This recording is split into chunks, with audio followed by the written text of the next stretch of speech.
અમદાવાદમાં વક્ફ બોર્ડ અને એએમસી સાથે ઠગાઈના કેસમાં કાર્યવાહી કરવામાં આવી છે, જેમાં કાચની મસ્જિદના ટ્રસ્ટ ઠગાઈ આચરવાના મુદ્દે તપાસ હાથ ધરવામાં આવી છે। ઈડીએ સલીમ ખાન પઠાણ સહિતના આરોપીઓને ત્યાં તપાસ હાથ ધરી છે।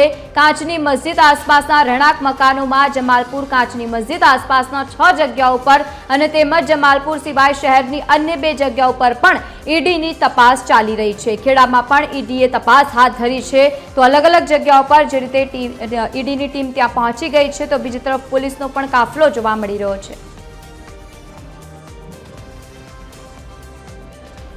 આ જે કેસ હતો એમાં અલગ અલગ આરોપીઓની અટકાયત થઈ ચૂકી છે અને જે મિલકત હતી એની બજાર કિંમત ખૂબ વધારે છે, પરંતુ એ મિલકતમાં ભાડેથી અમુક લોકોને રાખી અને જે મિલકત પર પોતાનો અધિકાર નહોતો એમાંથી ભાડાની આવક વસૂલ કરી અને જે ભાડુઆત વિરુદ્ધ પણ છેતરપિંડી કરી છે અને અન્ય એએમસી વિરુદ્ધ પણ છેતરપિંડી કરવામાં આવી હતી। એનું અમારા ધ્યાને આવ્યું હતું, જેના બાબતે એએમસી ભાડુઆતો બધા અલગ અલગ પાર્ટીના દ્વારા ફરિયાદ અમારા દ્વારા લેવામાં આવી।